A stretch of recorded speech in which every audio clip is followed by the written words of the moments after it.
Hello student, कैसे हैं? My name is Santosh Kumar Mishra.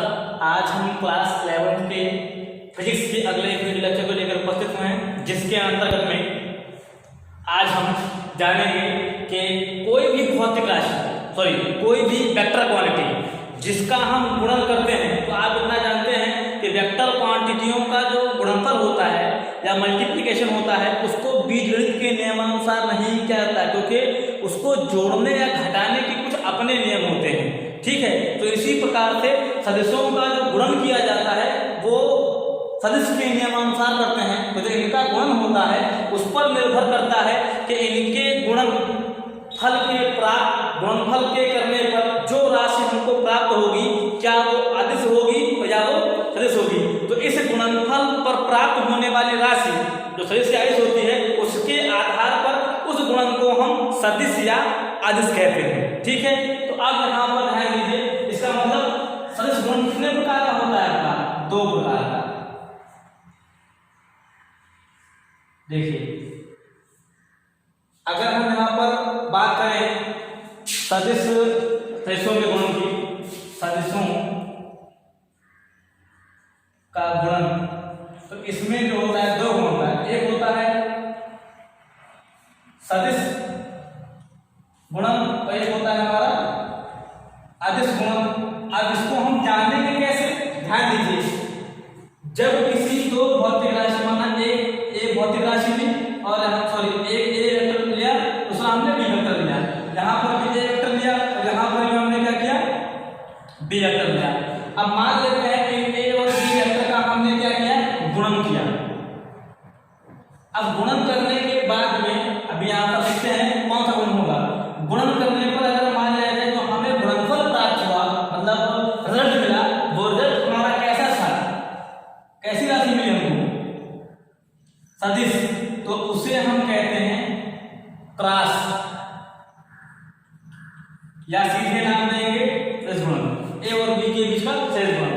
यदि अगर इनके बीच में जो गुणन हुआ, ठीक, गुणन कौन हो जाते हैं? अगर प्राप्त होने वाली राशि कैसी है?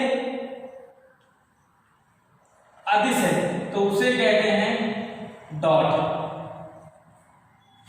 ठीक है, तो ये होता है, इसका मतलब भौतिक राशियों के बीच में होने वाला गुणनफल निर्धारित करता है कि प्राप्त होने वाली राशि सदिश होगी या अदिश होगी। तो सीधी सी बात, जब दो सदिश राशियों का गुणन क्रॉस के रूप में करते हैं तो सदिश राशि प्राप्त होगी, और जब दो सदिश राशियों का गुणन डॉट के रूप में करते हैं तो हमको अदिश राशि प्राप्त होगी। तो अब यहाँ पर प्रकार जान चुके हैं, तो सबसे पहले हम यहाँ पर जानने जा रहे हैं अदिश गुणन के बारे में।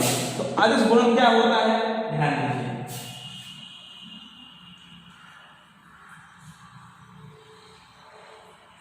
जिसको कहते हैं डॉट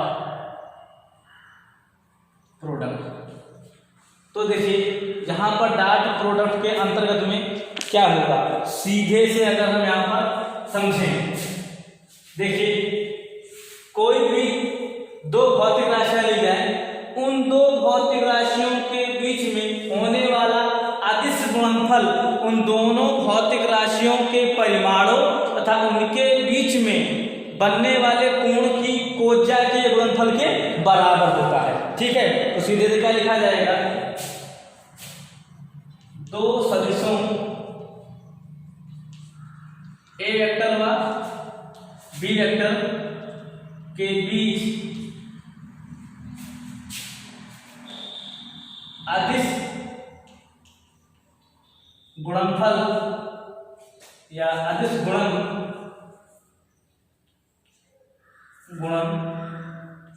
उन दोनों वेक्टरों के परिमाणों तथा उनके बीच के कोण के कोज्या के गुणनफल के बराबर होता है। कोज्या के गुणनफल के बराबर होता है। इसका मतलब क्या हुआ? इसका मतलब हुआ ए वेक्टर डॉट हमने मान लिया आदर्श राशियां लें, उनके बीच में डॉट किया तो इनके परिमाण होंगे क्या, वेक्टर ए का मॉड वेक्टर बी का मॉड, इनके बीच का कोण का cos थीटा, या सीधे लिखा जाए क्या ए बी cos थीटा। सीधे A vector dot B vector बराबर सीधे क्या लिखते हैं हम ए बी cos थीटा लिखते हैं। यही दो सदिशों के बीच में अदिश गुणनफल का फार्मूला होता है। ठीक है, अब यहाँ पर अदिश गुणन के लिए कुछ प्रॉपर्टियां होती हैं, उन प्रॉपर्टियों का यूज करेंगे। ठीक है, तो कौन कौन सी प्रॉपर्टी होती है देखिए।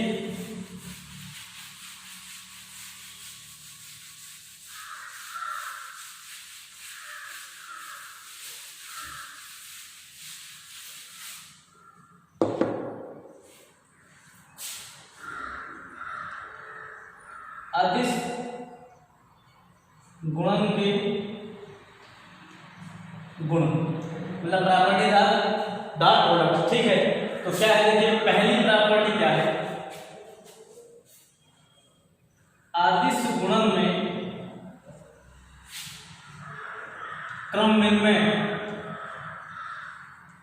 क्रम विनिमय नियम का पालन होता है। अब बात ये होती है कि क्रम विनिमय नियम है क्या, ध्यान दीजिए, आपने पढ़ा हो गुणा के संबंध में इंटू में a इंटू बी बराबर किसके होता है इंटू a के। तो इसी प्रकार से इसका मतलब यह हो गया कि यहाँ पर a vector dot b vector, मान लेते हैं दो वेक्टर a एंड b हैं, हमने मान लिया सपोज में हमने माना कि a and b both are two vector। ठीक, और भाई यह है मान लेते हैं इनके बीच का जो कोण है a और b दो वेक्टर है एंड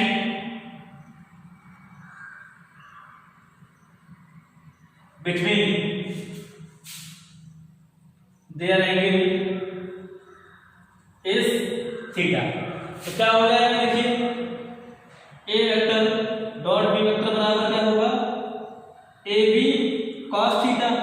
इसी प्रकार से अगर हम बात करते हैं B vector dot A vector बराबर तो बी ए cos 360 माइनस थीटा। क्यों, देखिए ध्यान दीजिए भाई, आप जानते हैं अगर मान लिया जाए हमने क्या किया फिर देखिए क्या है, ये मान लेते हैं ए वेक्टर है और ये आपका बी वेक्टर है। अब आपने यहाँ पर क्या किया, जब ए बी cos थीटा की बात की, ध्यान दीजिएगा ए बी cos थीटा की बात कर रहे हैं आप, तो ए बी cos थीटा में क्या होगा बता रहे हैं। देखिए ए बी cos थीटा की यहाँ पर हम बात कर रहे हैं, ध्यान दीजिएगा एक मिनट। देखिए तो क्या होगा यहाँ पर भाई, कोणों का मापन आप जानते हैं एंटी पैरेलल होता है, लेकिन जब अगर बी ए cos थीटा करेंगे और बी से ए की ओर, तो किसका मतलब कोण हमें आपको कौन सा लेंगे, ध्यान दीजिएगा ये कोण लेंगे। तो अगर ये थीटा है तो कितना हो जाएगा 360 माइनस थीटा। तो आपको पता है अगर हम कोऑर्डिनेट ज्योमेट्री की बात करें तो कोऑर्डिनेट में क्या होता है, देखिए ए एस टी सी, यहां से कोणों का मापन क्या होगा, थीटा क्या होगा पॉजिटिव वे में होगा। आपको पता है चौथे कोऑर्डिनेट में टास्क क्या होता है, पॉजिटिव होता है, और 90 180 270 60, तो 360 माइनस थीटा क्या होगा cos 360 minus theta cos theta. क्यों, क्योंकि 360 पर और 180 पर आपको पता है उनके केवल साइन चेंज होते हैं, ट्रिग्नोमेट्रिकल फंक्शन चेंज नहीं होते हैं। तो इसका मतलब क्या होगा, क्योंकि cos 360 माइनस थीटा बराबर हो जाएगा cos थीटा, तो हो गया B vector dot A vector बराबर बी ए cos थीटा। तो समीकरण नंबर 1 समीकरण नंबर 2। तो अब यहाँ पर क्या हो गया, समीकरण 1 व समीकरण 2 से क्या हो गया, A vector dot B vector बराबर B vector dot A vector, मतलब कि आपके अदिश गुणन में क्रम विनिमय नियम का पालन होता है। इस प्रॉपर्टी का बहुत ध्यान करेंगे, ध्यान दीजिएगा ए डॉट बी के बराबर हो जाएगा। ठीक, तो ये पहली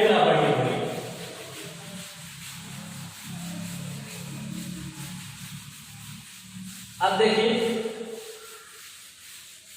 अगली प्रॉपर्टी क्या है।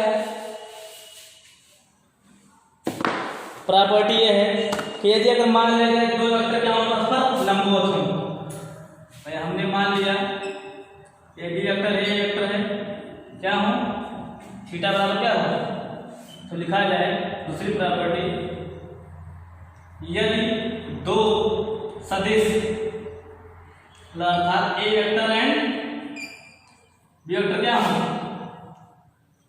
परस्पर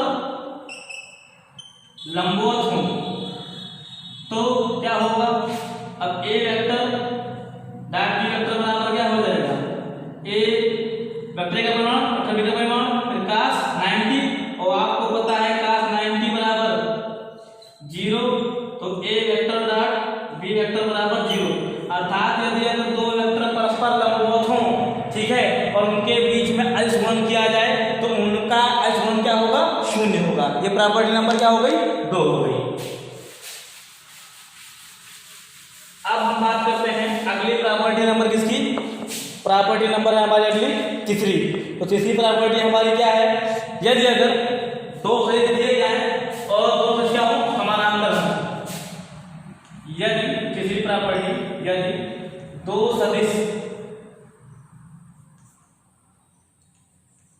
परस्पर क्या हो समान हो या समदिश हो,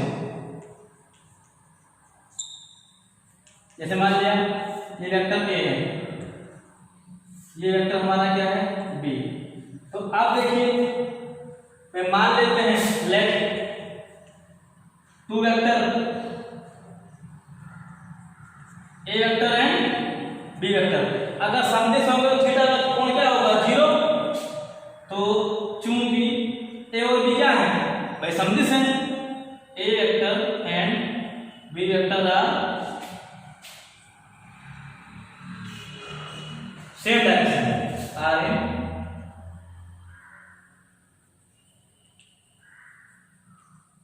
तो क्या हो जाएगा दैट थीटा इक्वल टू 0, तो अब क्या होगा ए वेक्टर डॉट बी वेक्टर बराबर क्या होगा ए बी cos 0, चूंकि cos 0 का मान कितना 1, ए वेक्टर डॉट बी वेक्टर बराबर ए बी, अर्थात क्या हो गया बात समझिए, यदि दो सदिश परस्पर समान या समदिश हो तो उनका सदिश गुणनफल उनके परिमाणों के गुणनफल के बराबर होता है। क्या कहा मैंने कि यदि अगर दो सदिश परस्पर समदिश हो या समान हो तो उनका अदिश गुणनफल उनके परिमाणों के गुणनफल के बराबर होगा, ठीक है, ये हो गया।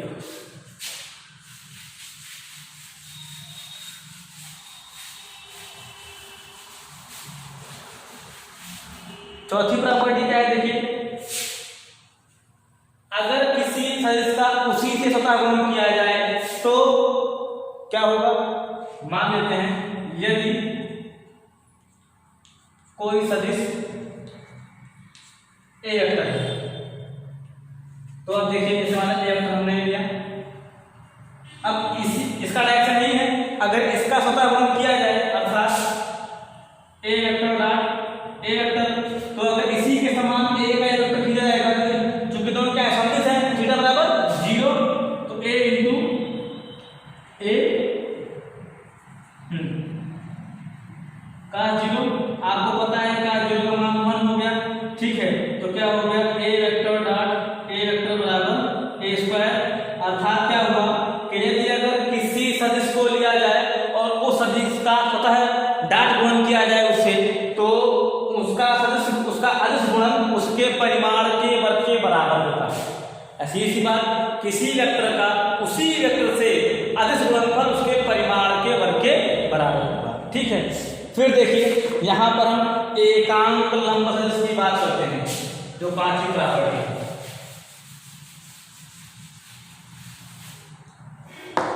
देखिए पांचवी प्रॉपर्टी है,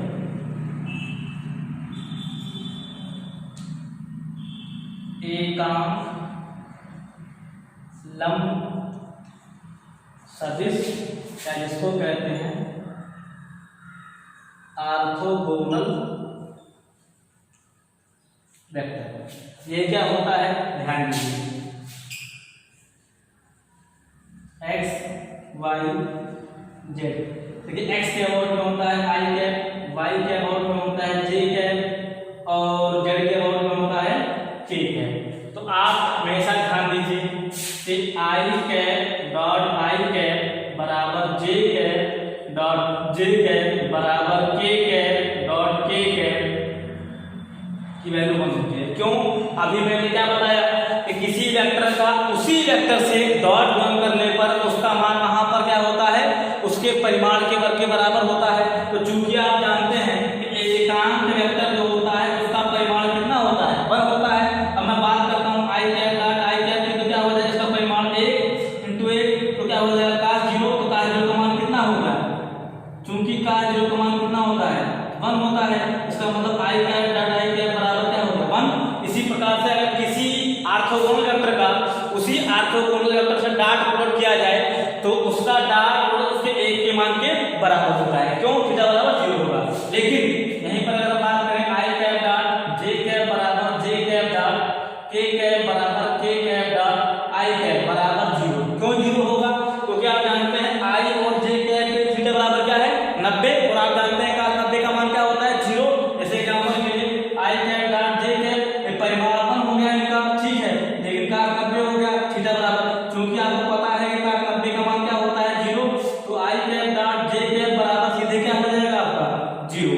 तो इस प्रकार से आदर्श गुणनफल में ऑर्थोगोनल वेक्टर में अगर उस ऑर्थोगोनल वेक्टर का उसी के साथ में गुणन होता है आदर्श, तो वो उसके 1 वैल्यू के बराबर होगा। और यदि अगर दूसरे ऑर्थोगोनल वेक्टर के अबाउट में होता है तो वो उसके 0 के बराबर होगा, ठीक है। अब यहाँ पर अगर तो लास्ट प्रॉपर्टी को देखें तो वो क्या है, मान लेते हैं इन ऑर्थोगोनल वेक्टरों के अबाउट में हमें कोणों को फाइंड करना है। कोण को फाइंड करना हो अर्थात किस प्रकार से हम यहाँ पर कोण को निकाल पाएंगे वो ध्यान दीजिए। भाई मान लेते हैं P और Q सदिश है हमारे, ठीक। P के अबाउट में हमारे से हमने मान लिया क्या है Px i cap, Py j cap, Pz k cap. मैं x y z के अबाउट में ऑर्थोगोनल वेक्टर में i j k मान लिए। इसी प्रकार से Q के लिए क्या मान लिया हमने वहां पर Qx i cap, Qy j cap, फिर Qz k कैप। हमने ये इनके अबाउट में मान लिया। अब यहाँ पर ध्यान दीजिए इनका आदर्श गुणन करेंगे तो P vector dot Q vector, एक बात ध्यान दीजिएगा i का i से ही करेंगे, i का j से करेंगे 0 हो जाएगा। तो इसका मतलब i का i से हो, इससे करेंगे 0 होगा। लेकिन क्या हो जाएगा, इसे लेते हैं direct Px Qx i cap dot i cap, फिर Py Qy j cap dot j cap, फिर Pz Qz k cap dot k cap. इनके अलावा बाकी के मान क्या होंगे 0 हो जाएंगे। सीधे क्या हो जाएगा Px Qx Py Qy Pz Qz, ये हो गया। अब यहाँ पर हमें अगर मान लेते हैं निकालना हो इनका परिमाण, तो परिमाण अगर निकालना हो तो कोण निकालना हो तो क्या होगा, ध्यान दीजिए आपको पता है P वेक्टर Q वेक्टर बराबर होगा PQ cos थीटा, तो cos थीटा बराबर P वेक्टर डॉट तो बराबर ये क्या है इनका परिमाण है, तो इसका मतलब हो जाएगा PQ। सीधे इसको उसमें लिखेंगे तो क्या होगा होगा Px Qx Py Qy Pz Qz बटे P की बात करें तो P के लिए पूरा मार्क लगा देंगे, तो इसका मतलब हो जाएगा Px i cap, Py j cap, Pz k cap. Mod लगा दिया मतलब i j के परिमाणों का उपलब्ध के जोड़ देंगे और हम निकाल देंगे, ठीक। दूसरा Qx i cap, Qy j cap, Qz k cap, इसका मान। इस प्रकार से हम वहां पर उसके कोण को ज्ञात कर लेंगे। तो इस प्रकार से हमने आदर्श गुणन की सभी प्रॉपर्टियों को हमने देख लिया। जो चीजें आपको